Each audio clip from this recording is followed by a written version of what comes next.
সবাই কয় না সুবহানাল্লাহ। আল্লাহর পয়গম্বরের সাহাবী হযরত আলী ইবনে আবি তালিব রাদিয়াল্লাহু তাআলা আনহু বলেন, পয়গম্বরে আরবীর সাথে আমি আলী হাঁটি, ডানে যাই, বামে যাই, সামনে যাই, পিছনে যাই, পয়গম্বরের সাথে আমি সময় দেই। নবীর সাথে যখন চলাফেরা করি, ডান দিক থেকে সালামের আওয়াজ পাই, বাম দিক থেকে সালামের আওয়াজ পাই, সামনে থেকে সালামের আওয়াজ পাই, পেছন থেকে সালামের আওয়াজ পাই। যেদিকেই যাই আমি সালামের আওয়াজ শুনে ডানে তাকাই, কে সালাম দেয় কোনো মানুষ দেখা যায় না, বামে তাকাই কে সালাম দেয় কোনো মানুষ দেখা যায় না, সামনে তাকাই কে সালাম দেয় কোনো মানুষ দেখা যায় না, পিছনে তাকাই কে সালাম দেয় কোনো মানুষ দেখা যায় না। আল্লাহর পয়গম্বরকে জিজ্ঞাসা করি, ইয়া রাসূলুল্লাহ, ইয়া হাবিবাল্লাহ, বিষয়টা কি? সালামের আওয়াজ পাইতেছি কিন্তু কাউকে দেখা যাচ্ছে না, কে আপনাকে সালাম দিয়ে আদায় করি, কালিমাতুশ শুকর করি, আলহামদুলিল্লাহ।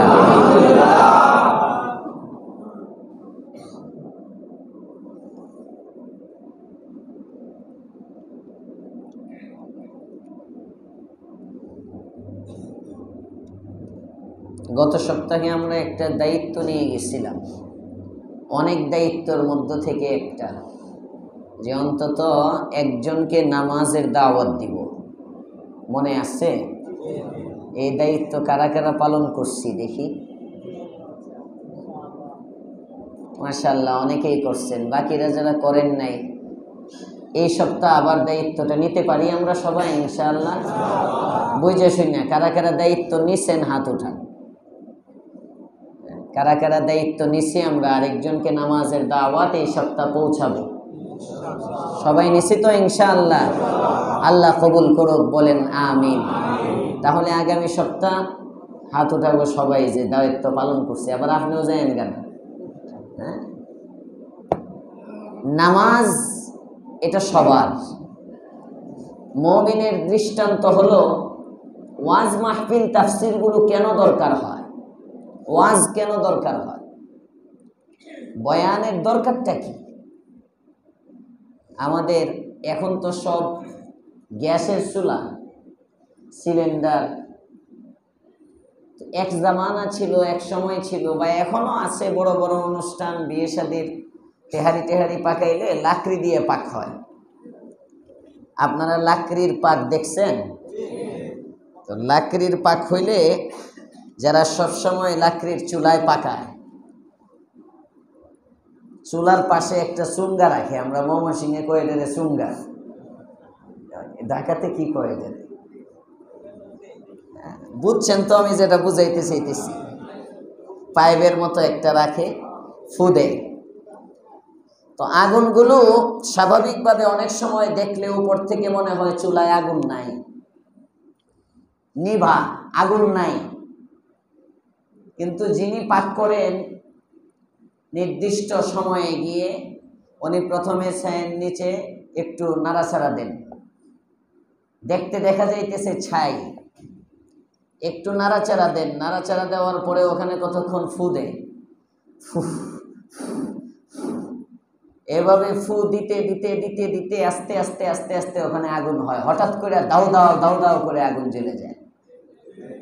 ঠিক বললাম না ঠিক বললাম? এই দৃশ্য দেখছেন আপনারা? আল্লাহওয়ালারা বলেন মুমিনের দৃষ্টান্ত এমন। মুমিন ব্যক্তি, আপনিও মুমিন, আমিও মুমিন। মুমিনের তো উচিত ছিল মুমিন কখনো গুনাহ করতে পারে না, কিন্তু মুমিন গুনাহ করে তো। আসতে বলে করে না? না খালি আমি একাই গুনাহ করি, আপনারাও তো করেন। সব মুসলমান মানুষ মাত্রই ভুল হয়, সগীরা হোক কবিরা হোক, ইচ্ছায় হোক অনিচ্ছায় হোক, যত বড় পীর ও অপরাধী, অপরাধ গুনাহ হয়। হ্যাঁ, পার্থক্য পেশা হুজুরদের থেকে যদি কখনো ভুল হয়ে যায় সাথে সাথে তওবা করে নেয়, কিন্তু আপনি এই তওবাটা করেন না, এটার উপর অটল থাকেন। দেখবেন আল্লাহওয়ালারা যখন রাস্তা দিয়ে চলে গান শুনতে চায় না, কিন্তু দোকানের মধ্যে গান বাজাইতেছে, অটোমেটিক তার কানের মধ্যে চলে আসছে অটো।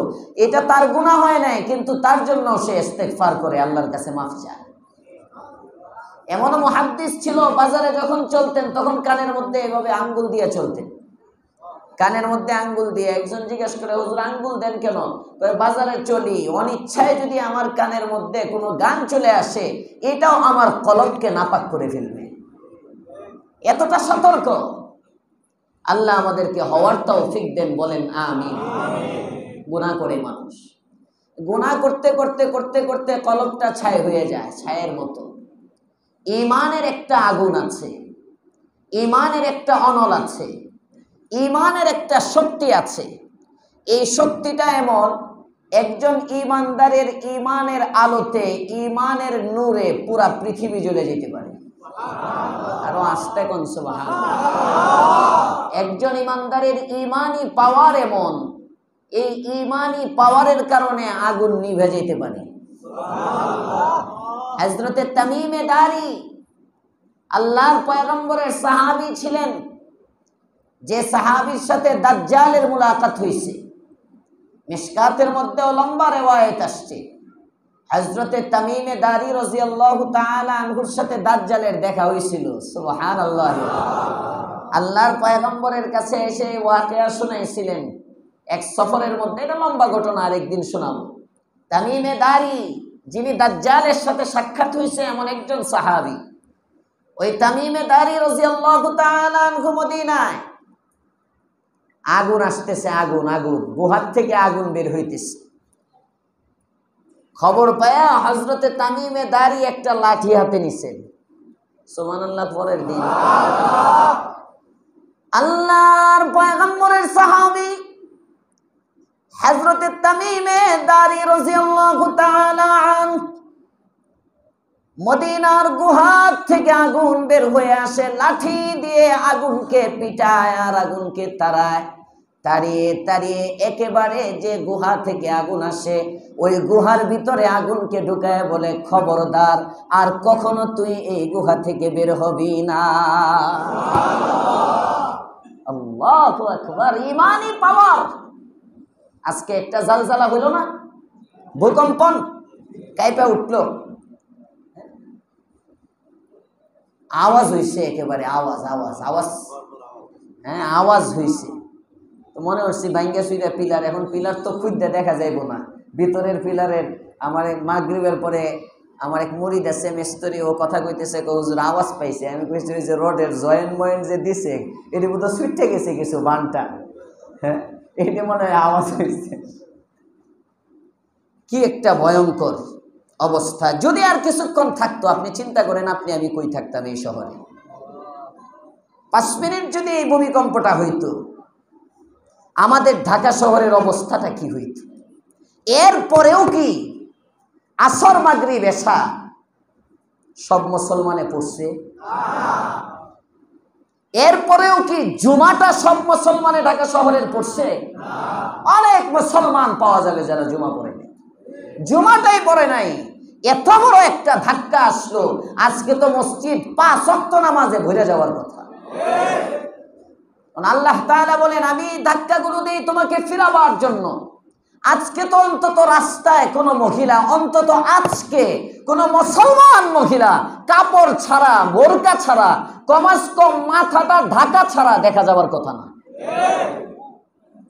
আমাদের দিন এত শক্ত, আমরা এত পৌঁছে গেলাম, সেই আবু জেহেল উতবা সাইবার মতো আমাদের মহ কোনো কিছুই আমাদেরকে ফিরাইতে পারতেছে না গুনাহ থেকে। আর কিছু বুদ্ধিজীবী তো আছে বুদ্ধি দেওয়ার জন্য, তারা জুমার পরের থেকে শুরু করছে, জুমার আগের থেকেই শুরু করছে, কারণ ওদের তো নামাজ টামাজ নাই বিভিন্ন কারণ। আজকে যত টকশো আছে সব টকশোর সাবজেক্ট থাকবে হইল ভূমিকম্প। একজন বুদ্ধিজীবীকে নিবে ভূমিকম্প কেন হয়। এক বুদ্ধিজীবী কইব যে 50 বছর ধরে ভূমিকম্প না হইতে না হইতে এটা জন্মে রয়েছে, এটা জমে রয়েছে। হ্যাঁ, এক দৃষ্টিকোণ থেকে কথা ঠিক, আল্লাহর গুসাটা জমছে। নাফরমানি করতে করতে আল্লাহ পাক রব্বুল আলামিনের নাফরমানি যখন হয়, হাদিসে পাকে আছে নবী আমার বলেন, আল্লাহ পাক রব্বুল আলামিন এত রাগান্বিত হন, এত গুসা হন, গুসার কারণে, রাগের কারণে আল্লাহ পাক রব্বুল আলামিন চাঁদ জমিনটাকে ধ্বংস করে দিবেন। নাউজুবিল্লাহ কয় না? রাগ হয় মাঝে মাঝে, গায়রতে লাগে তো। আপনার সন্তানটাকে বারবার বুঝান, বুঝানোর পরেও সে বুঝে না। আপনার সন্তানটাকে বারবার বুঝান, বুঝে না। অনেক সময় কয় ধুৎ, রাগ করে না অনেক সময়, কয় গাঙ্গে বাসায় দিব একেবারে, টুকরা টুকরা করে লাইতে মন চায়। অনেক সময় বাবা রাগ হয়ে বলে, অনেক সময় বাবা সন্তানের প্রতি যেমন মাঝে মাঝে রাগ হয়, আল্লাহ তাআলার গায়রত আছে তো, শান আছে। উম্মত যখন গুনাহ বেশি করে মাঝে মাঝে আল্লাহর গায়রতে লাগে যে এত নাফরমানি করার কি। তুমি এটা কি বুঝো? শুনো, মানে এটা খেয়াল করার দরকার কি? এটা বেশি না আমার কথা বেশি? রেকর্ড না হইলে কি সমস্যা? সুইটে গেছে আরেকজন, তুমি এটা খেয়াল করছো, আমার কথা খেয়াল করো না।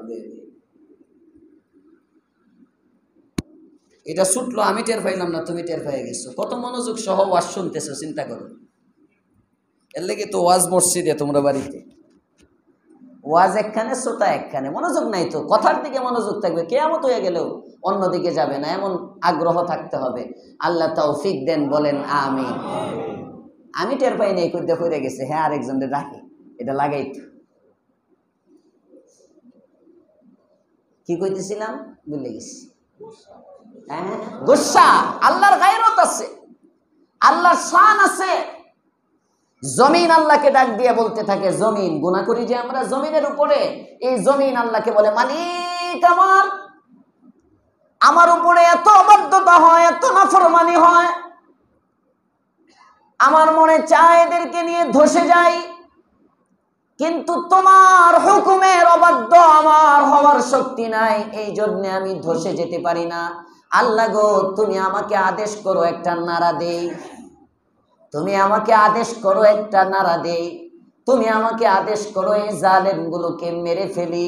সাগরের পানিগুলো বলে, আল্লাহ, তোমার নাফরমানি যে জমিনের মধ্যে হয়, তুমি আমাদেরকে একটু আদেশ করো, এদেরকে ডুবাইয়া দেই, এদেরকে পানির মধ্যে ডুবাইয়া দেই।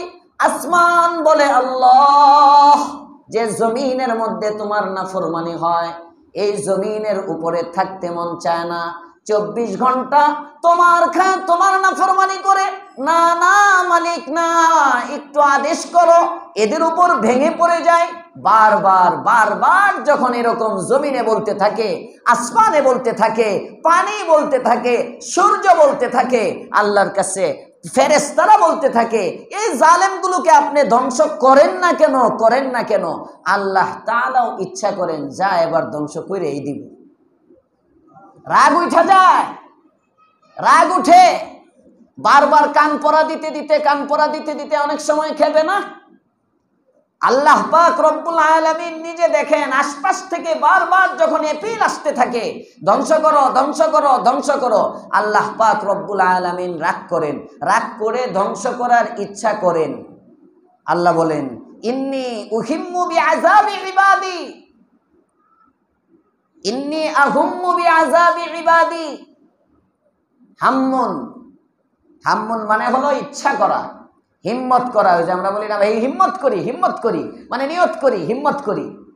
হাম্মায়া হুম্মু, ওখান থেকে আল্লাহ তাআলা বলেন, ইন্নী আহুম্মু বিআযাবি ইবাদি, আমি চাই আমার বান্দাদেরকে শাস্তি দিয়ে দিব, এটা ইচ্ছা করি, নিয়ত করি, গজবের ব্যাপারে একদম ফয়সালা করে ফেলি, ধ্বংস করে ফেলবো।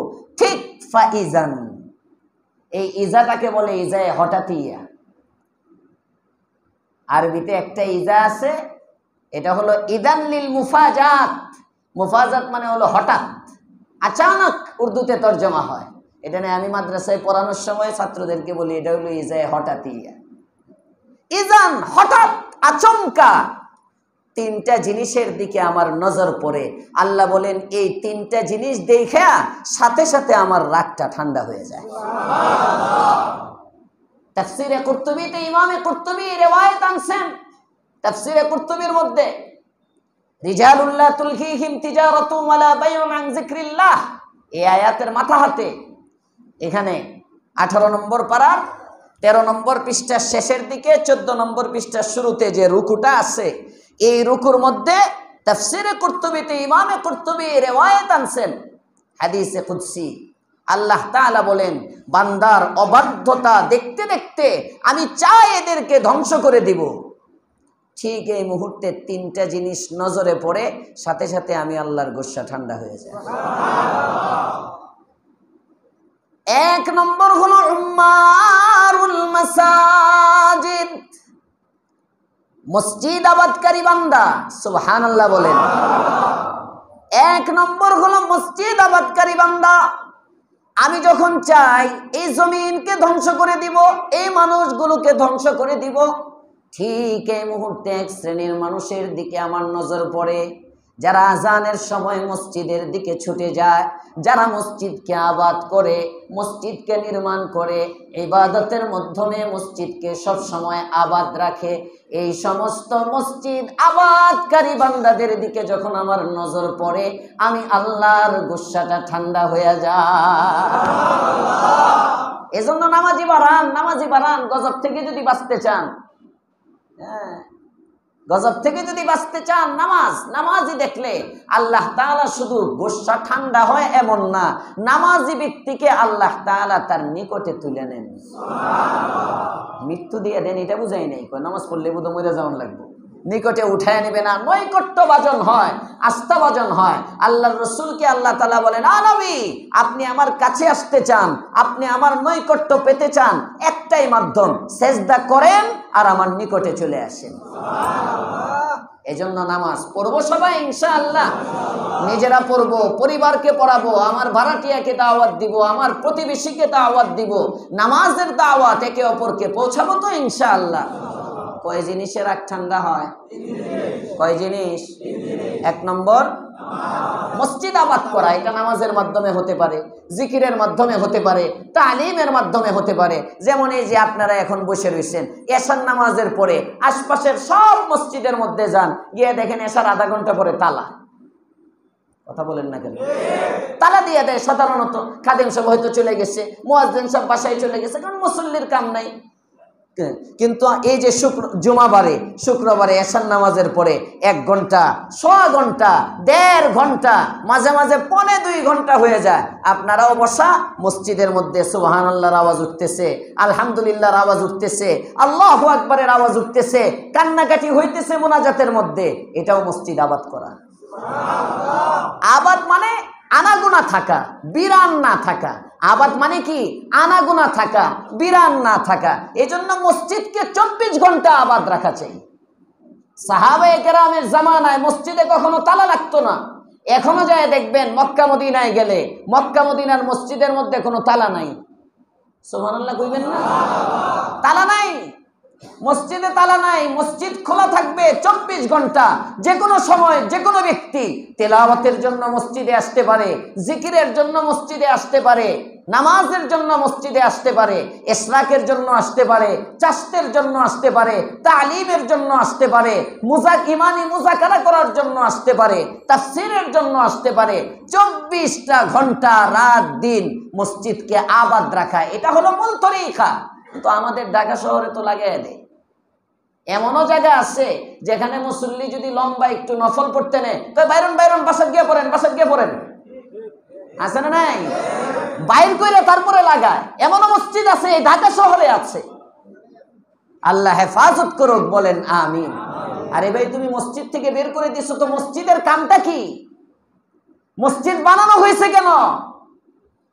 মসজিদ থেকে লোক ফিরাইবা। শেরপুর এক জায়গা থেকে ফোন আসলো গত সপ্তাহে, এক মাওলানা সাহেব ফোন করছেন, ওখানে উনি মাদ্রাসার মুহতামিম মসজিদ। কয়, হুজুর, আমার এখানে তো মসজিদের মধ্যে মারামারির অবস্থা, 2টা গ্রুপ হয়েছে, এক গ্রুপ আর এক গ্রুপ বলে যে মসজিদের নামাজের 15 মিনিট আগে মসজিদ খোলা হবে, ঠিক নামাজের 15 মিনিট পরে বন্ধ করে দেওয়া হবে, আধা ঘন্টা।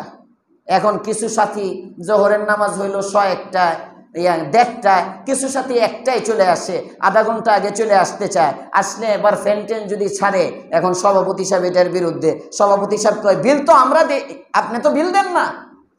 চিন্তা করেন। পরে আমি বললাম যে এটা তো আপনার ব্যর্থতা। আপনি খতিব সাহেব, আপনি দায়িত্বে আছেন, আপনার বুঝাইতে হবে যে মসজিদ এটা উন্মুক্ত। ইবাদতের মধ্যে মসজিদে কাউকে বাধা দেওয়ার অধিকার কারণে। হ্যাঁ, দুনিয়াবি মিটিং করতেছে, নির্বাচনী প্রচারণা, নির্বাচনী মিটিং, 10 জনে মিশে বৈশা দলীয় মিটিং, দলীয় পদ পদবীর আলোচনা, সদস্য সংগ্রহ, বুঝেন নাই? দুনিয়াবি দান্দা যেগুলো, সমিতির মিটিং ইত্যাদি ইত্যাদি যদি কিছু করে, এটা তো মসজিদের মধ্যে সম্পূর্ণ হারাম। এটা মসজিদে হারাম।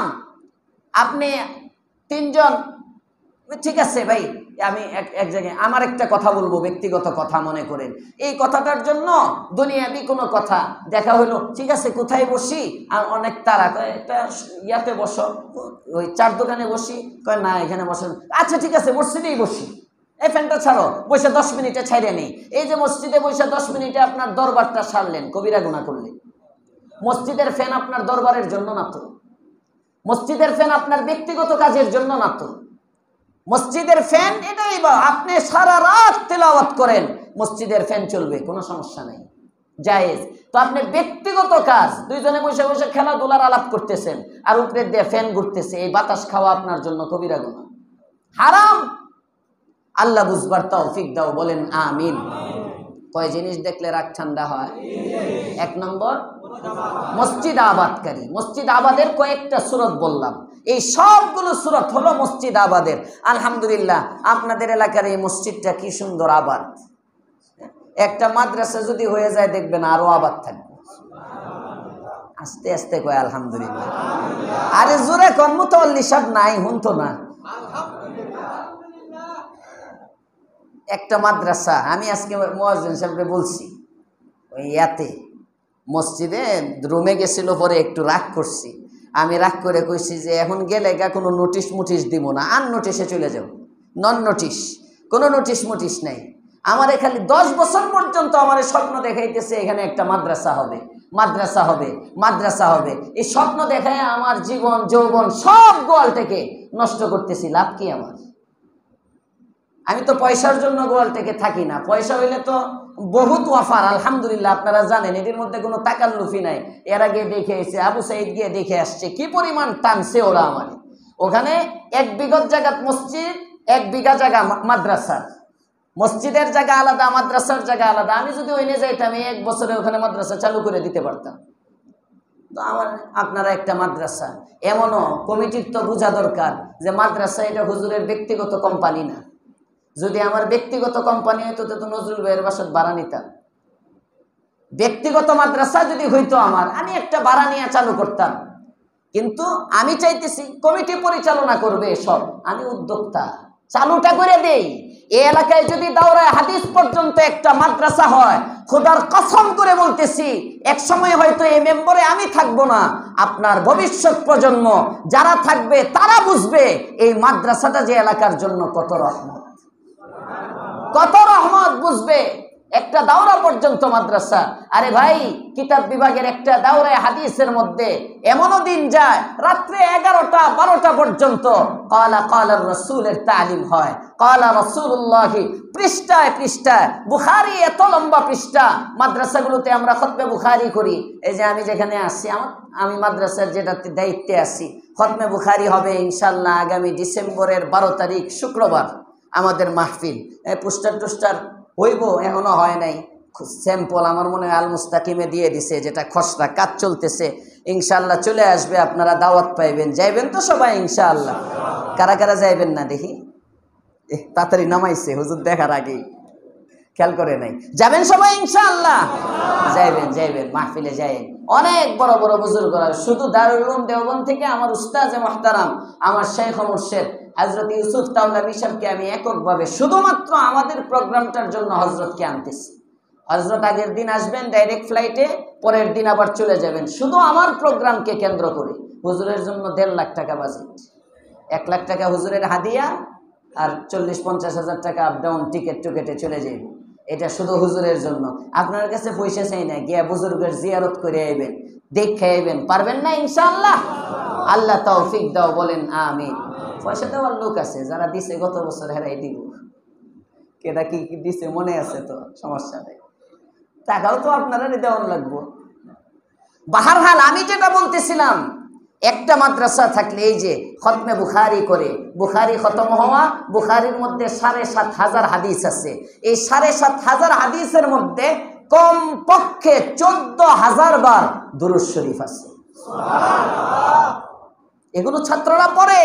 যে এলাকার মধ্যে ক্বালা রাসূলুল্লাহ সাল্লাল্লাহু আলাইহি ওয়াসাল্লাম, আরে ভাই আনোয়ার শাহ কাশ্মীরি রহমাতুল্লাহ আলাইহি ওনার এক কিতাবের মধ্যে লেখেন, ওনাকে মুরাকাবার মাধ্যমে ইলহাম করতেছেন, ইলহাম হয়েছে ওনার, উনি মুরাকাবায় ছিলেন। উনি বলেন আমি মুরাকাবার জগতে দেখছি যে মদিনা পৃথিবীর মধ্যে যেখানেই দাওরে হাদিস, হাদিসের মসনদ আছে, হাদিসের ক্লাস আছে, তার সাথে মদিনার রওজায়ে আতহারের সরাসরি একটা কানেকশন আছে। আমার স্বার্থে আমি মাদ্রাসা করি না, বরং গোয়াল থেকে যদি একটা মাদ্রাসা হয় আমার লস, আমার লস মানে আমার ওই মাদ্রাসার লস। কারণ তখন এখন তো আপনারা খতিব সাহেব হিসেবে কিছু যে হুজুরের একটা মাদ্রাসা আছে এনে দেই, তখন আপনারা চিন্তা করবেন আমরা এলাকার মাদ্রাসা, কথা বল নাকি? স্বাভাবিকভাবে এটাও তো হুজুরের মাদ্রাসা, এখানে আমি যদি দায়িত্বে থাকি আপনারা, তো আমি যদি আমার চিন্তা করতাম তাহলে তো আমি মাদ্রাসার নামই তুলতাম না। আমি এলাকার জন্য একটা মাদ্রাসা চাইতেছি। এলাকার যারা আছেন, সামর্থ্যবান যারা আছেন, আপনারা বুঝতে চেষ্টা করেন, এক সময় বলার লোকও পাইবেন না। এখন তো খতিব সাহেব মাঝে মাঝে কয় একটা মাদ্রাসা হোক, ওই দিন বেশি দূরে না, বলার লোকও পাইবেন না। কাজের লোক নাই, দান্দার লোকে সমাজ ভরে যাইতেছে, দান্দাবাজে সমাজ ভরে যাইতেছে। আল্লাহ আমাদেরকে কাজ করার তৌফিক দেন, বলেন আমিন। মুহতারাম হাজিরিন, মসজিদ আবাদ করা এক নম্বর কাজ। কয় জিনিসে গুসা ঠান্ডা হয়? কয় জিনিসে? এক জিনিস মসজিদ আবাদ করা। ২ নম্বর আল্লাহর রাসূল সাল্লাল্লাহু আলাইহি ওয়াসাল্লাম শুনান, আল্লাহ পাক রব্বুল আলামিন বলেন দ্বিতীয় যে জিনিসটায় গুসা ঠান্ডা হয়ে যায় এটা হলো জুলাসাউল কোরআন, কোরআনের জলসায় যারা বসে তাদেরকে দেখলে আল্লাহর রাগ ঠান্ডা হয়ে যায়। তার মানে আমাদেরকে দেখলে আল্লাহর রাগটা কমে যায়। আল্লাহ পাক রব্বুল আলামিন বলেন আমি চাই পৃথিবীকে ধ্বংস করে দিব, ঠিক এই মুহূর্তে ৩টা জিনিসের দিকে আমার নজর যায়, ৩টা জিনিসের দিকে আমার নজর যাওয়ার সাথে সাথে আমার রাগটা ঠান্ডা হয়ে যায়। নাম্বার ১ উম্মারুল মাসাজিদ, মসজিদ আবাদকারীর দিকে আমার নজর যায় তো গুসা ঠান্ডা হয়ে যায়। নাম্বার ২ জুলাসাউল কোরআন, কোরআনের আলোচনায় যারা কোরআনের মজলিসে কোরআনের জলসার মধ্যে বসে যায় এমন মানুষগুলো দেখার সাথে সাথে আমার গুসা ঠান্ডা হয়ে যায়। ২টা আছে এখানে, ৩ নম্বরটাও আছে। আল্লাহ পাক রব্বুল আলামিন বলেন ৩ নম্বর যে জিনিস দেখলে আমি আল্লাহর গুসা ঠান্ডা হয়ে যায় সেটা হলো বুলদানুল ইসলাম। সুবহানাল্লাহ বলেন। মুসলমানের মধ্যে কিছু যুবক আছে, বুলদুন এখানে জওয়ান, জওয়ান, বুলদানুল ইসলাম মুসলমানের যুবক। বিলদানো বিকাসরিল ওয়াও বিজম্মিল ওয়াও, জম্মা কাসরা দুইটা দিয়ে বুলদান উইলদান, নতুন নতুন নতুন যুবক। যুবক কিছু যুবক আছে ফেসবুকে ব্যস্ত, কিছু যুবক আছে ইন্টারনেটে ব্যস্ত, কিছু যুবক টিভি সিনেমায় ব্যস্ত, কিছু যুবক অনলাইন জুয়ায় ব্যস্ত। ঠিক না বেঠি? এখন দেখা যায় রাস্তাঘাটে যেন খালি মোবাইল ছিল, খালি কি খেলে কি খেলে, খালি তুই আতে চাপতেছে, এমনি এসে গাছতলায় মোবাইল চাপতেছে, ৫ তলায় মোবাইল চাপতেছে, রাস্তায় মোবাইল চাপতেছে, রেল লাইনের পাশে মোবাইল চাপতেছে। যুবক আছে না নাই? দুনিয়ার মানুষ আল্লাহ পাক রব্বুল আলামিন বলেন কিছু যুবক জুয়ার মধ্যে জড়ায় আছে, কিছু যুবক ফেসবুক ইন্টারনেটের মধ্যে জড়ায় আছে। এই যুবকগুলোর মধ্যে আবার কিছু যুবক এমন পাওয়া যায় যে যুবকগুলো ইসলামিক কর্মকাণ্ডের মধ্যে জড়ায় আছে। এই যুবকগুলো হয়তো সেজদা করে অথবা কোরআনে কারীমের তিলাওয়াত করে কিংবা কোনো আলেমের সোহবতের মধ্যে বসে থাকে, ইসলামী আমল করে। এই সমস্ত মুসলমান আমলওয়ালা যুবকগুলো যখন আমি দেখি সাথে সাথে আমি আল্লাহর গুসাটা ঠান্ডা হয়ে যায়। এজন্য মুহতারাম হাজিরিন, আজকে একটা জালজালা হয়েছে, কথা এখানে ছিল মুমিনের ঈমানের এমন পাওয়ার, এই পাওয়ারে আগুনকে তামিমে দাঁড়ি সরায়। আজকে যে ভূমিকম্প হয়েছে আল্লাহ তো হেফাজত করছেন, থামায় দিছেন। ওমর ইবনুল খাত্তাবের জামানায় মদিনায় এরকম একটা ভূমিকম্প শুরু হয়েছে। আল্লাহর পয়গম্বরের সাহাবী হযরত ওমর প্রথমে আস্তাগফিরুল্লাহ, লা ইলাহা ইল্লাল্লাহ, দোয়া কালাম কিছু পড়ছেন আল্লাহর কাছে কিছুক্ষণ। এরপরে যখন ভূমিকম্প থামতেছে না, ওমরের উঠছে রাগ। সুবহানাল্লাহ কইবেন না? মুসলমানের পাওয়ার ভূমিকম্পের উপরে চলে, মুসলমানের পাওয়ার পানির উপরে চলে, মুসলমানের পাওয়ার আগুনের উপরে চলে, মুসলমানের পাওয়ার বাতাসের উপরে চলে, মুসলমানের পাওয়ার মানুষের উপরে চলে, মুসলমানের পাওয়ার জিনের উপরেও চলে। আরো আস্তে কোন সুবহানাল্লাহ। মুসলমান, আমরা তো মুসলমানই হইতে পারি নাই, আমাদের ঈমানই নাই, যে কারণে আমাদের কাছে এগুলো বাপদাদার কিচ্ছা, এগুলো বানানো গল্প মনে হয়। তো মুসলমানের ইতিহাস, মুসলমান প্রাণীর উপরে রাজত্ব করে। আরো আস্তে কোন, পানি পানি প্রাণী, বাঘের উপরে, বাঘের উপরে। একটা বাঘ দেখলে মসজিদের সামনে আইলে আমি সবার আগে বাঘ, তাফসীরের থেকে সব দৌড় দিব বাঘ যদি একটা বাইরে হয়ে আসে। কথা বলেন ঠিক না বেঠিক? অথচ মুসলমান বাঘের পিঠে সওয়ার হয়। সাপ দেখলে সবাই ভয় পায়, কিন্তু এই মুসলমান বাঘরে ঘোড়া বানায় আর সাপরে তার লাগাম বানায়, লাঠি বানায়। মুসলমান বাঘ ঘোড়ার মতো বাঘকে দৌড়ায়। এটা হলো মুসলমানের ইতিহাস। হযরত ওমর ইবনুল খাত্তাব যখন দেখেন ভূমিকম্প সময় বাড়তেছে, এবার লাঠি একটা নিয়ে জমিনের মধ্যে বাইরানো শুরু করছেন। বাইরাইতেছেন, জমিনে আঘাত করতেছেন আর বলতেছেন, কিরে জমিন, আমি কি তোর উপর ইনসাফ করি নাই? আমি তো তোর উপর কখনো জুলুম করি নাই। আমি ওমরের খেলাফতে, কেন কাঁপতেছিস? থাম, খবরদার, যতদিন আমি আছি কাঁপতে পারবি না। এটা মুসলমানের ইতিহাস। মুসলমানের আমল তো এমন হওয়া চাই, আমি আমল করছি তুমি দিবা না কেন? ওমর বলতেছে, আমি তো ইনসাফ করছি। রাসূল তো বলছেন, যখন সমাজে জুলুম হবে, সমাজের মধ্যে গুনাহ হবে, তখন না ভূমিকম্প হবে। আমি তো সমাজকে গুনাহমুক্ত রাখতে চাই, তুই কাঁপতেছিস কেন? বন্ধ হ। সাথে সাথে ভূমিকম্প থেমে গেছে। মুহতারাম হাজিরিন, মুসলমানের একটা শক্তি আছে, মুসলমানের একটা ঈমানের নূর আছে, একটা অনল আছে। এই অনলটা কোথায়? এটা আপনারও আছে, এটা আমারও আছে, এটা আপনার ভাইয়ের আছে, এটা আপনার বাবার আছে, এটা বেনামাজিরও আছে। যার যত আমল কম করে, কম করতে করতে, গুনাহ করতে করতে ওই আগুনটা নিভে যায়। ওই যে চুলার পাড়ের ছাইগুলো যেমন, আমাদের ঈমানটা এখন দেখা যাইতেছে না, কিন্তু ঈমান আছে। বসার পরে বলছিলাম, কথা মনে আছে? ঈমান আছে, এটা ঢাকা পড়ে গেছে গুনাহের কারণে, গুনার কারণে ঢাকা পড়ে গেছে। এটাকে ফু দিবেন কেমনে? চুঙ্গা কি আগুনের পাশে যেমন চুলার পাশে একটা চুঙ্গা থাকে ফু দেওয়ার জন্য, এই তাফসীর মাহফিলগুলো, জুমার বয়ানগুলো, ওয়াজ মাহফিলগুলো, হাক্কানি উলামায়ে কেরামের কথাগুলো, এটা হলো চুঙ্গার ফুৎকার। জোরে কোন আল্লাহু আকবার। আল্লাহ ওয়ালারা বলেন, যখন মুসলমানের কানে এই আওয়াজ পৌঁছতে থাকে, কোরআনের বাণী পৌঁছতে থাকে, প্রথমে একবার যায়, হালকা একটু যায়, নামাজ ধরে না, আবার বসে, নামাজ ধরে না, আবার বসে।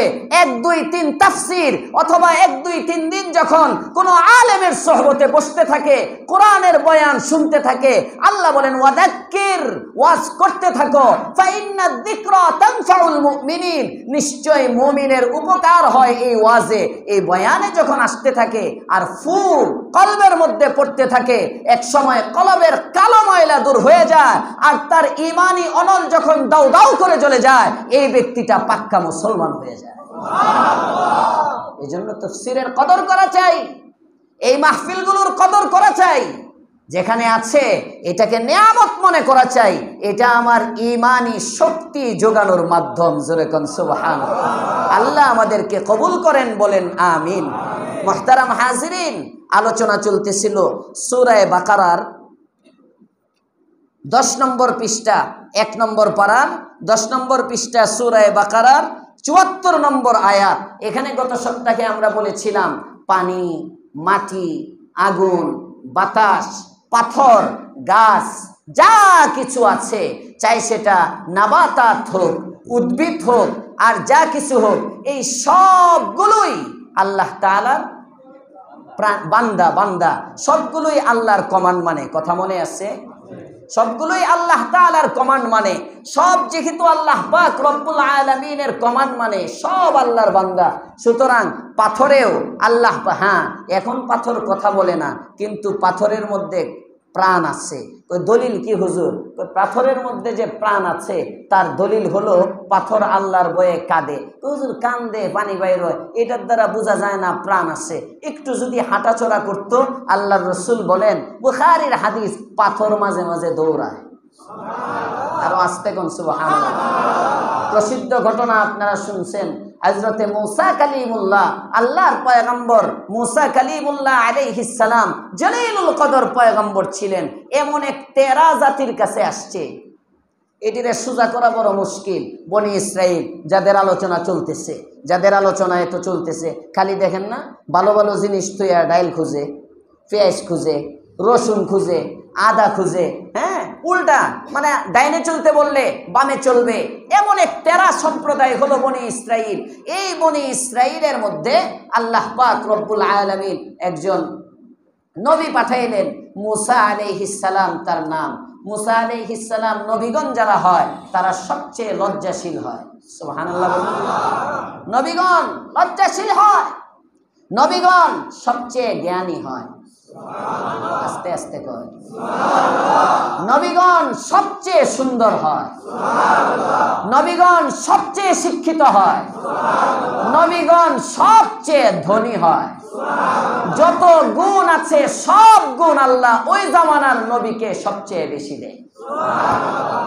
মূসা আলাইহিস সালাম যেহেতু নবী ছিলেন, লজ্জাশীল ছিলেন, লজ্জার কারণে ওই জামানায় বিবস্ত্র অবস্থায় বনি ইসরাইল গোসল করত। এক পুকুরের কাছে যাইতো, একজন আরেকজনকে দেখতো, একজন আরেকজনের সামনে গোসল করত, এটা কোনো আইব না। কিন্তু মূসা আলাইহিস সালাম যেহেতু নবী, উনি এইভাবে গোসল করতেন না। কেউ কখনো তার গুপ্তাঙ্গ দেখতে পারে না, তার সতর দেখতে পারে না, যে কারণে বনি ইসরাইল কয় মূসার নিশ্চয়ই সমস্যা আছে, মনে হয় এক সেরা রোগ আছে।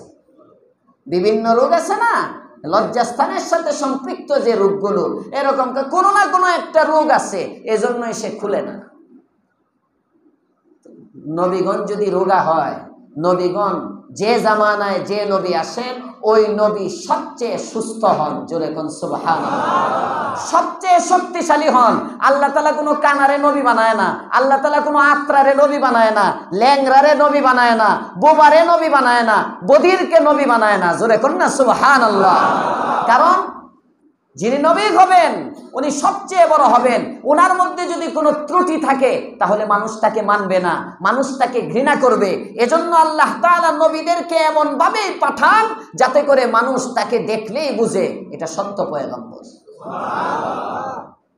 কাদিয়ানি কানা, কাদিয়ানি কানা, এরপরেও হ্যাঁ বদসুরত, বদশিকেল, বদ আকল, পাগল, পাগল ছিল, এর কোনো আকলই ঠিক ছিল না। আকল ঠিক ছিল না বিদায় এক সময় এক জায়গায় সে লিখতেছে আমি বুরুজি নবী, আরেক জায়গায় সে লিখতেছে আমি জিল্লি নবী, আরেক জায়গায় সে লিখতেছে আমি আহমদ, আরেক জায়গায় লিখতেছে আমি মুহাম্মদ, আরেক জায়গায় বলে আমি ঈসা, আরেক জায়গায় বলে আমি মারিয়ম, আরেক জায়গায় বলে আমি খুদা, আরেক জায়গায় কয় আমি শেষ নবী। জোরে কোন নাউজুবিল্লাহ। কাদিয়ানির বক্তব্য, মির্জা গোলাম আহমদ কাদিয়ানি। আল্লাহ হেদায়েত তো দিতে পারবে না, আমাদের এই যুগে যারা আছে এদেরকে হেদায়েত দান করুক, বলেন আমিন। এই জালেমের অনুসরণ থেকে ফিরে আসার তৌফিক দেখ, বলেন আমিন। নবীগণ সবচেয়ে সুন্দর হয়। তো নবীর বিরুদ্ধে যখন দোষ ছড়াইতেছে, আর একদিন বুখারীর হাদিস, মূসা আলাইহিস সালাম গেছেন গোসল করার জন্য, তো কাপড় খুলে উনি পাথরের উপর রাখছেন। পাথরের উপর যখন কাপড়টা রাখছেন অমনি পাথর দৌড়ানো শুরু করছে। আস্তে আস্তে বলেন যে সুবহানাল্লাহ। পাথর দৌড়, আর মূসা আলাইহিস সালামও পাথরের পিছনে দৌড়াইতেছে। সাউবিয়া হাজার, সাউবিয়া হাজার, এই পাথর আমার কাপড়, এই পাথর আমার কাপড়, তুই দৌড়া, কাপড় দিয়ে যা। মুসাও দৌড়ায়, পাথরও দৌড়ায়। পাথর কার হুকুমে দৌড় দিচ্ছে? আল্লাহর হুকুমে দৌড়াইতেছেন। মুসা বললে থামবে কিভাবে? এজন্য পাথর আর থামাথামি নাই। যেখানে ওই বনি ইসরাইলের লোকেরা বসে বসে মুসার বিরুদ্ধে আলাপ সলাপ করতেছে, বিভিন্ন কথাবার্তা বলতেছে, ঠিক একেবারে বড় মজলিসের সামনে গিয়ে পাথর থামছে। আল্লাহ পাক রব্বুল আলামিনের উদ্দেশ্য হলো, আমার নবীরে তোরা দোষী বলতেছস, আমার নবীর কোনো রোগ নাই, এটা তোদেরকে দেখায় দেওয়া। যখন সুবহানাল্লাহ। মুসা আলাইহিস সালাম পাথর যখন ওখানে গিয়ে থামছে, মুসা তাড়াতাড়ি কাপড় নিছেন। এই ফাঁকে বনি ইসরাইল এক নজর দেখে ফেলছে, দেখছে যে না, কোনো রোগটুক নাই, সব মুসা ঠিক আছে। মুসা আলাইহিস সালাম কাপড় পরেন আর পাথরের মধ্যে আঘাত করেন রাগে লাঠি দিয়া। ওই পাথরের মধ্যে 7টা দাগ পড়ছে। মুহাদ্দিসিনে কেরাম লেখেন, মুসার লাঠি এত রাগ উঠছিল, লাঠির আঘাতের দাগ পাথরের মধ্যে দেখা যাইতেছে। বলার উদ্দেশ্য, পাথরের প্রাণ আছে না নাই? আছে, কিন্তু এখন দেখা যায় না। ঠিক তদ্রুপ আগুনেরও প্রাণ আছে।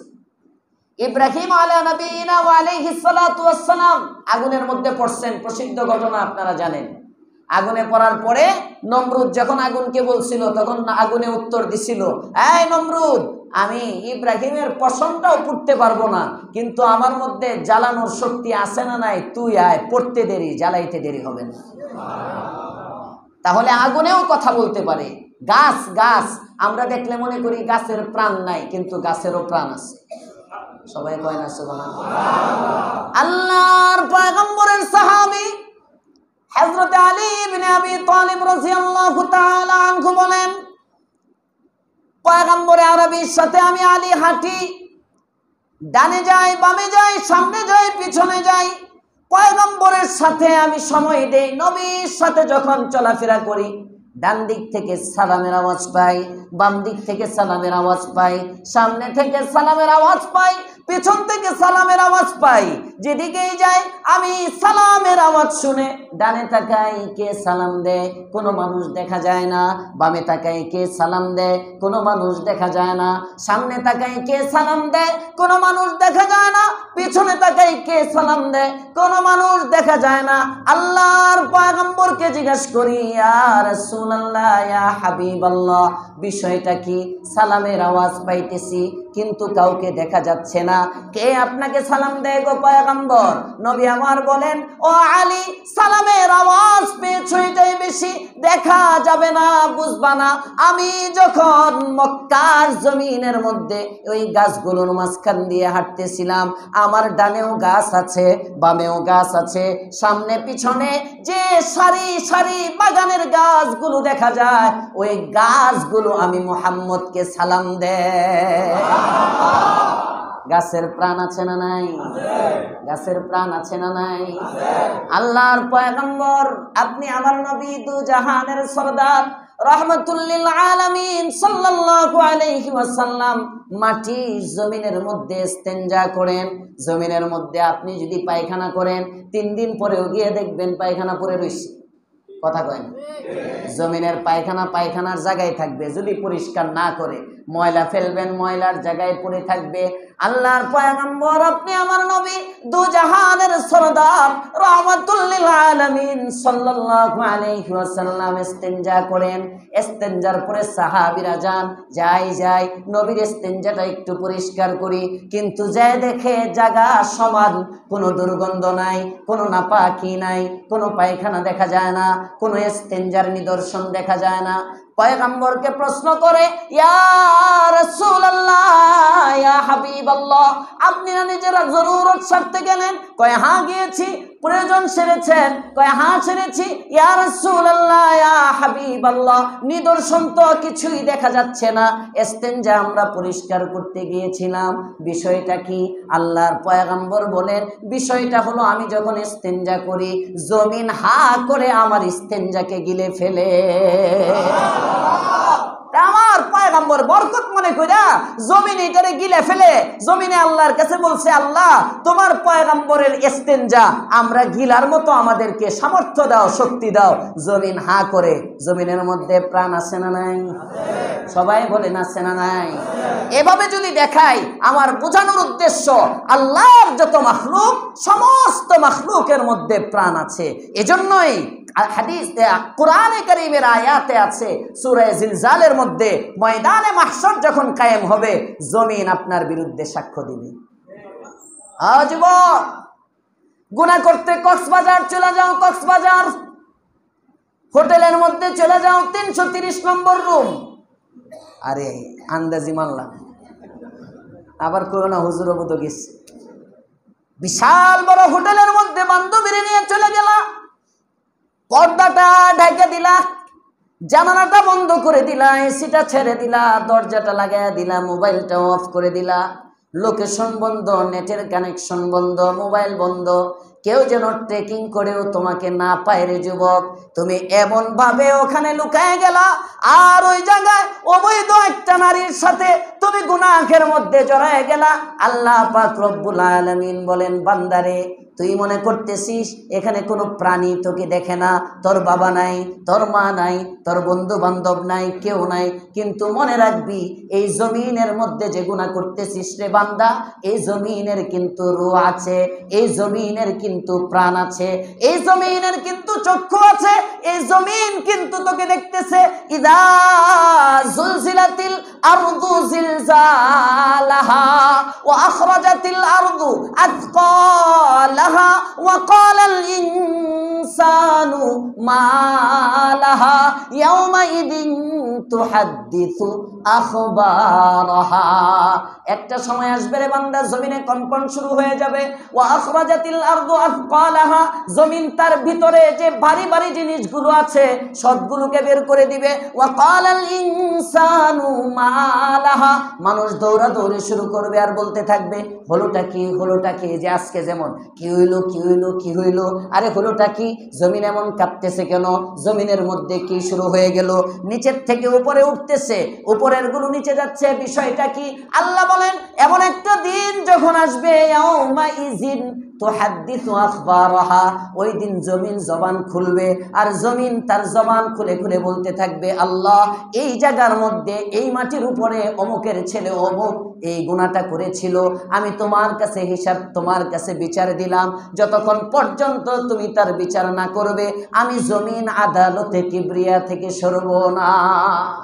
জমিন দেখতেছে, জমিনের চোখ আছে, সাক্ষী দিবে কিয়ামতের দিন। তুমি মনে করো কেউ সাক্ষী দিতে পারবে না, কেউ নাই, কেউ নাই এখানে সাক্ষী দেওয়ার। আল্লাহ বলেন না, জমিনের থেকেও সাবধান।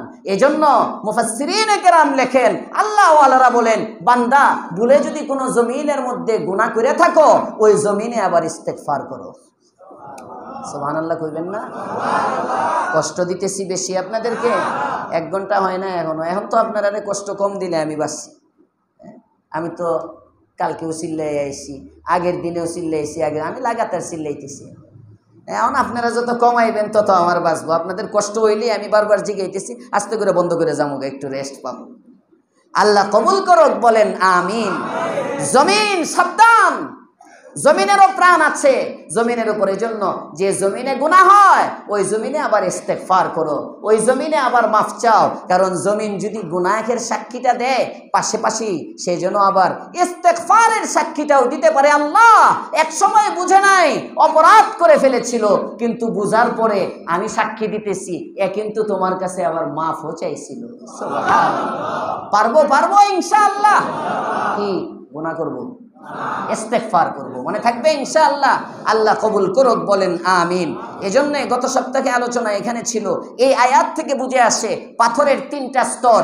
এক স্তরের পাথর থেকে নহর প্রবাহিত হয়, এক স্তরের পাথর ভেঙে গড়ায় গড়ায় পড়ে আল্লাহর ভয়ে আরেক স্তরের পাথর এটা টুকরা হয়ে যায়, ফেটে যায়। আল্লাহ বলেন ওয়ামাল্লাহু বিগাফিলিন আম্মা তা'মালুন। এরপরের আয়াত, আজকের তেলাওয়াতকৃত আয়াতের মধ্যে আল্লাহ পাক রব্বুল আলামিন মুমিনদেরকে লক্ষ্য করে বলতেছেন, আফাতাতমাউনা আন ইউমিনু লাকুম। এই যে ইহুদিরা, বনি ইসরাইল অথবা মক্কার ইহুদি, দুইটাই উদ্দেশ্য হতে পারে। কাফের মুশরিক বেদিন বেঈমান এদেরকে, মুসলমান তোমরা চাও এরা ঈমান আনুক, মুসলমানের মধ্যে এক ফরিক চায় তারা ঈমান আনুক, বারবার দাওয়াত দেয়, বারবার দাওয়াত দেয়, বারবার বুঝায়, কিন্তু ইহুদিরা বুঝে না। ইহুদিরা বুঝে না, ইহুদিরা বুঝে না, মুসলমানের দিল ভেঙে যায়। আল্লাহ তাআলা এবার মুসলমানদেরকে সান্ত্বনা দেয়, কয় আফাতাতমাউনা আন ইউমিনু লাকুম, তোমরা কি আশা করো তারা বিশ্বাস করবে, তারা ঈমান নিয়ে আসবে? ওয়াকাদ কানা ফারীকুম মিনহুম ইয়াসমাউনা কালামাল্লাহ, অথচ তাদের মধ্য থেকে একদল ডাইরেক্ট আল্লাহর কথা শুনে সুম্মা ইউহাররিফুনাহু মিন বাদি মা আকালুহু ওয়া হুম ইয়ালামুন, এরপরে আবার আল্লাহর এই হুকুমটাকে তারা বিকৃত করে বুঝে শুনে। নাউজুবিল্লাহ বলবেন না?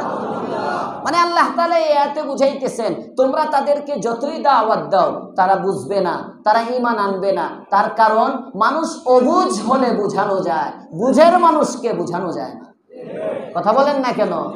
একজন মানুষ বুঝে না মদ কি ক্ষতি করে, তাকে আপনি মদ ছাড়াইতে পারবেন, মদের ক্ষতিগুলো তার সামনে বললে, ভাই মদ পান করো না, এটা মুসলমানের জন্য সমস্যা, তোমার শরীরের জন্য সমস্যা, তোমার হার্টের জন্য সমস্যা, তোমার মস্তিষ্কের জন্য সমস্যা, বিবেক বুদ্ধির জন্য সমস্যা, আকলের জন্য সমস্যা, সব বুঝায়া খারাপ এগুলো বললে, হুজুর ঠিকই বলছেন, আচ্ছা আর খাবো না। কিন্তু যে বুঝে মদ খায়, কথা বলেন না কেন? এই মদখোরের মদ ছাড়াইতে পারবেন জীবনে? বুঝে যে ব্যক্তি শয়তানের ধোঁকায় পড়ে অবুঝ জিনায় জড়ায় গেছে, বুঝাইলে বুঝবে। এই আয়াতের মধ্যে আল্লাহ তাআলা বুঝাইতেছেন পাপী দুই ধরনের, গুনাহ মানুষ দুই শ্রেণী, গুনাহগারদের দুইটা শ্রেণী। এক শ্রেণীর মানুষ না বুঝা গুনাহ করে, আর এক শ্রেণীর মানুষ বুঝা শূন্য গুনাহ করে। আসতে কয়, যারা না বুঝে গুনাহ করে তাদেরকে যদি উপদেশ দেওয়া যায়, গুনাহ থেকে ফিরানো যায়, তাদের জন্য হেদায়েত আসবে। কিন্তু যারা বুঝে শুনে গুনাহ করে তাদের জন্য হেদায়েতের দরজা বন্ধ, তাদের জন্য হেদায়েত আসবে না। আল্লাহ তাআলা বলতেছেন তোমরা তাদের ঈমানের আশা করো, অথচ তাদের হালত হলো মিন বাদি মা আকালুহু, তারা বুঝার পরে আল্লাহর কোরআনকে বিকৃত করতেছে। ওয়া হুম ইয়ালামুন, এমত অবস্থায় তারা কোরআনকে বিকৃত করে। তারা বুঝে, তারা জানে আমি গুনাহ করতেছি, তারা জানে আমি গুনাহ করতেছি। এদের হেদায়েতের আশা করো না, এদেরকে দাওয়াত দিয়ে কোনো কাজ হবে না। দাওয়াত তো ওই সমস্ত ব্যক্তিকে দিতে হয় যারা অবুঝ, যারা অবুঝ, দ্বীনের বুঝ নাই, দ্বীনের সমঝ নাই। মনে থাকবে ইনশাআল্লাহ দাওয়াতের তরিকা। আল্লাহ তাআলা বলেন তাদের অবস্থা কি জানো? তাদের অবস্থা হলো ইযা লাকুল্লাযীনা আমানু ক্বালু আমান্না, এরা যখন ঈমানদারদের সাথে মিলিত হয় তখন বলে আমরা ঈমান আনলাম। মুনাফিকদের হালত, মুনাফিক এবং ইহুদিদের অবস্থা বয়ান করতেছে। পূজার মধ্যে যখন যায় তখন গিয়া কয় আমরা তোমাদের সাথে আসছি। ঈমানদারদের সাথে যখন যায় তখন কয় আমরা তোমাদের সাথেও আসছি। বৌদ্ধর কাছে যখন যায় তখন কয় আমরা তোমাদের সাথে আসছি। এই দেশ বৌদ্ধ না থাকলে স্বাধীন হইতো না। হিন্দুর কাছে গিয়ে কয় এই দেশ হিন্দু না থাকলে স্বাধীন হইতো না। আর মুসলমানের কাছে আইসা বলবে মুসলমান নারায়ে তাকবীর আল্লাহু আকবারের স্লোগান না দিলে দেশ স্বাধীন হইতো না। কথা বলেন ঠিক না বেঠিক? এমন কিছু মানুষ সমাজে আছে না নাই? আল্লাহ তাআলা তাদের চিত্রটা সূরা বাকারার শুরুর দিকে 2 নম্বর পৃষ্ঠায় একটা আয়াতের মধ্যে বলছিলেন। ওখানে আয়াত নাম্বার ছিল 14, আর এখানে আবার 76 নম্বর আয়াতের মধ্যে আল্লাহ বলতেছেন ওয়া ইযা লাকুল্লাযীনা আমানু ক্বালু আমান্না, তাদের মধ্য থেকে এমন কিছু লোক আছে যারা যখন মুমিনদের সাথে সাক্ষাৎ করে তখন বলে আমরা ঈমানদার। ওয়া ইযা খালা বাযুহুম ইলা বাযিন, আবার কি নবীর পক্ষে বিভিন্ন দলিলও দেয়। তাওরাত কিতাবের মধ্যে আল্লাহর রসুলের যে গুণগুলো ছিল ওই গুণগুলোও শোনায়, হ্যাঁ আমরা ঈমান, মুহাম্মদ আসলেই সত্য, মুহাম্মদ যা বলে সব ঠিক আছে, সব কিছু বলে। বলার পরে আবার ইহুদিদের কাছে যখন যায় ইহুদিরা তাদেরকে বলে কি ব্যাপার, তোমরা যে মুসলমানের পক্ষে সাক্ষ্য দিতেছ, মুহাম্মদের কথা বলতেছ, তাওরাত থেকে দলিল দিতেছ, এটা তো তারা আল্লাহর কাছে কিয়ামতের দিন তোমাদের বিপক্ষে দলিল হবে যে তোরা জানতি, জানার পরেও মানতি না। তোদের জানা ছিল, জানার পরেও মানিস না। আসলে ব্যাপারটা কি, তোমরা কি মুসলমান হয়ে গেছো নাকি? কয় না না না, আমরা মুসলমান হই নাই। ওয়া ইযা লাকুল্লাযীনা আমানু ক্বালু আমান্না, যখন তারা মুমিনদের সাথে সাক্ষাৎ করে তখন তারা বলে আমরা ঈমানদার। ওয়া ইযা খালা বাযুহুম ইলা বাযিন, পরস্পরে যখন তারা নির্জনে যায় ক্বালু, তখন ইহুদিরা তাদেরকে বলে আতুহাদ্দিসুনাকুম বিমা ফাতাহাল্লাহু আলাইকুম, তোমরা কি মুসলমানদের নিকটে এমন এমন দাবিগুলো, এমন এমন বিষয়গুলো প্রকাশ করে দিচ্ছ, লিয়ুহাজ্জুকুম বিহি ইনদা রাব্বিকুম, যেগুলো কিয়ামতের দিন তোমাদের বিপক্ষে আল্লাহ তাআলার সামনে পেশ করা যাবে। যে আল্লাহ, এরা জানতো, এরা আমাদেরকে বলছিল আমাদের নবী সত্য, কিন্তু মানে নাই। এরা আমাদেরকে বলেছিল আমাদের নবীর গুণ তাওরাতেও আছে, কিন্তু মানে নাই। এরা তো তোমাদের বিরুদ্ধে মামলা দায়ের করবে, এই সুযোগ তোমরা কেন দিচ্ছ? আফালা তাকিলুন, তোমরা কি বুঝো না?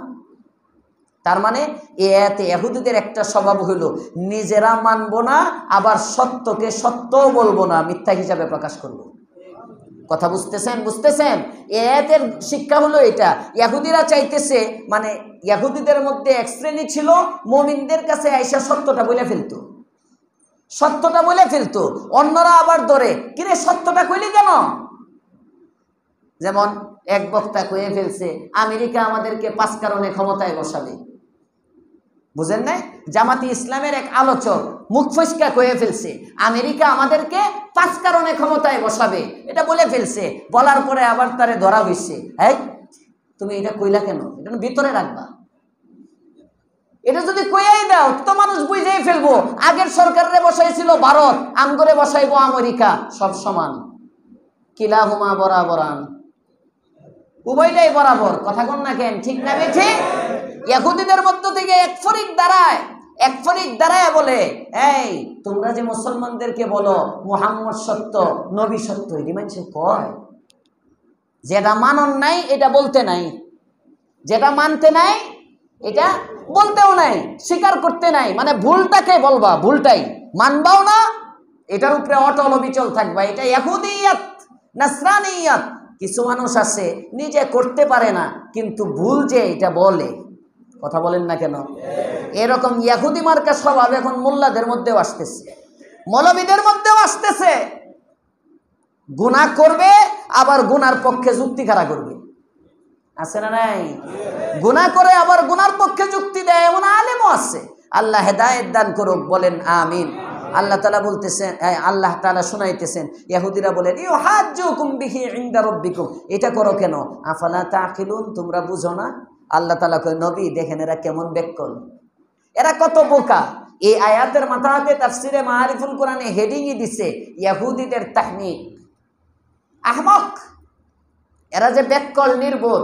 কয় কেমন বোকা দেখেন, আওয়ালা ইয়ালামুনা, আচ্ছা তারা কি জানে না, আন্নাল্লাহা ইয়ালামু মা ইউসিররুনা ওয়া মা ইউলিনুন, তারা যা প্রকাশ্যে বলে এটা আল্লাহ যেমন জানেন, কোন বিষয়কে তারা যদি কলবে গোপন করে এটা মনে হয় আল্লাহ জানে না? হ্যাঁ হ্যাঁ হ্যাঁ, নাকি জানে না?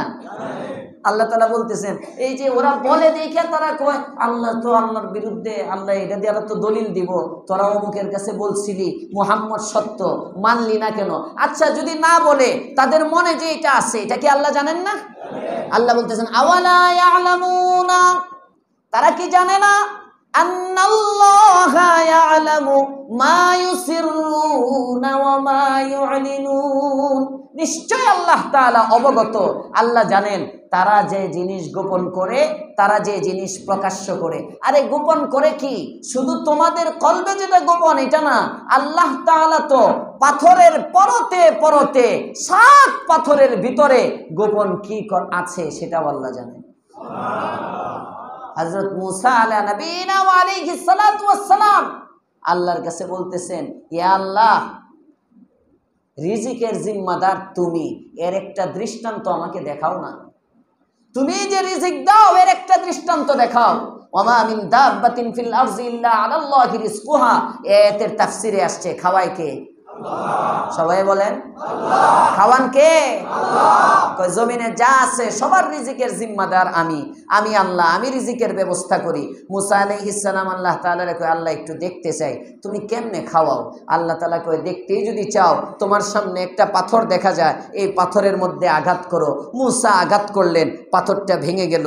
এর ভিতরে আরেকটা পাথর, কয় আঘাত করো, আবার আঘাত করলেন, পাথরটা ফেটে গেল। এই পাথরের ভিতরে আরেকটা পাথর। সুবহানাল্লাহ বলবেন না? আল্লাহর পয়গম্বর মুসা আলাইহিস সালাতু ওয়াস সালাম পাথরের মধ্যে আঘাত করেন, পাথর টুকরা হয়, ভিতরে আরেকটা পাথর বের হয়, ওই পাথরের মধ্যে আঘাত করেন, পাথর টুকরা হয়, ভিতরে আরেকটা পাথর বের হয়। এভাবে 7টা পাথর যখন ভাঙে, ওই পাথরের ভিতরে কালো একটা পাথর দেখা যায়, ওই পাথরের মধ্যে ছোট্ট একটা কীড়া দেখা যায়, ওই কীড়াটার মুখের মধ্যেও দেখা যায় সামনে তার রিজিক, সামনে তার খাবার। হযরতে মুসা কালিমুল্লাহ দেখেন ওই পাথরের মধ্যে ওই খাবার, সামনে যে কীড়াটা আছে ও তার খাবার খাইতেছে, আর আল্লাহ তাআলার প্রশংসা করে বলতেছে সুবহানা মাইয়ারানি, অতি উত্তম অতি পবিত্র ওই সত্তা যিনি 7 পাথরের ভিতরে আমাকে দেখেন এবং যিনি 7 পাথরের মধ্যে আমার জন্য রিজিক পৌঁছে দেন। যে আল্লাহ 7 পাথরের ভিতরের খবর রাখতে পারে, উনি তোমার এই কলবের খবর পাবেন না? কথা বলেন, পাবেন না? আওয়ালা ইয়ালামুনা আন্নাল্লাহা ইয়ালামু মা ইউসিররুনা ওয়া মা ইউলিনুন। অতএব এই আয়াতের শিক্ষা ভিতর বাহির এক করতে হবে। বলেন, ভিতর বাহির এক করতে হবে। এমন না ওই যে একটু আগে বলতেছিলাম, যুবক কক্সবাজারে যায় গুনাহ করো। আহারে, এক কিতাবের মধ্যে হাকিম আখতার সাহেব ওয়াকিয়া লিখছেন, এক বাদশা তার বাদী তো না, বাদীর সাথে তো ওই সময় তার এক কাজের মহিলা আর কি, অবৈধ এক মেয়ে, তার সাথে জিনা করবে। জিনা, বেচারি আবেদা সালেহা জাকেরা শাকেরা, বেচারি ভালো কিন্তু বাদশা খারাপ। ছেলেটা ভালো না, লোকটা ভালো না, গুনাহ করবে। গুনাহ করার জন্য এক রুমের মধ্যে মেয়েটাকে নিয়ে গেছে, নিয়ে পর্দা টর্দা সব টানছে। টানার পরে মেয়েটাকে ডাকতেছে। মেয়েটা এবার বাদশাকে বলে, বাদশা দরজাটা বন্ধ করছেন, এখনো একটা দরজা খোলা, এই দরজাটা যদি আপনি বন্ধ করেন তাহলেই আমি আপনার সাথে জিনা করতে প্রস্তুত। বাদশা দরজার দিকে তাকায়, এখন দরজা তো ভালো করে লাগাইছি, জানলার দিকে তাকায় কয় জানলাটাও তো লাগাইছি, পর্দা টর্দাও তো সব দিয়ে দিছি। কয় না বাদশা, এখনো বন্ধ হয় নাই। হযরতে হাকিম আখতার সাহেব বলেন, বাদশা এবার অস্থির হয়ে গেছে, কোথায় দরজা জানালা সব লাগানো। বাদী এবার বলে, বাদশা জমিনের সবগুলো দরজা বন্ধ করে দিলেন, আসমানের মালিকেরও তো উপরের দিকে একটা দরজা আছে, আপনার জানালার মধ্যে পর্দা দিয়ে দিলেন, বাহির থেকে কেউ দেখবে না, দরজার মধ্যে তালা দিয়ে দিলেন, বাহির থেকে কেউ ঢুকবে না, কিন্তু আসমানের মালিক যে আমাদেরকে দেখতেছে, ওই চোখের মধ্যে পর্দা কেমনে দিবেন, আসমানের দরজাটা কেমনে বন্ধ করবেন? ও বাদশা, আপনি যদি আসমানের দরজাটা বন্ধ করে দিতে পারেন তাহলে আমি আপনার সাথে গুনাহ করতে প্রস্তুত, আর ওই দরজা যদি খোলা থাকে আমার জান যাবে, কিন্তু গুনাহ করা আমার দ্বারা সম্ভব হবে না। হ্যাঁ যুবক, গুনাহ করো, করতে মনে চাইলে এমন জায়গায় গিয়ে করো যেখানে আল্লাহ দেখে না। যেখানে আল্লাহ দেখে না ওখানে গিয়ে গুনাহ করো, যেখানে আল্লাহ দেখে না ওই জায়গায় গিয়ে নাফরমানি করো। খুঁজো, কোথায় পাও? ইয়া মাশারাল জিন্নি ওয়াল ইনসি ইন ইসতাতাতুম আন তানফুযু মিন আকতারিস সামাওয়াতি ওয়াল আরজি ফানফুযু লা তানফুযুনা ইল্লা বিসুলতান। আহারে, কেমনে বুঝাইলে বুঝবেন?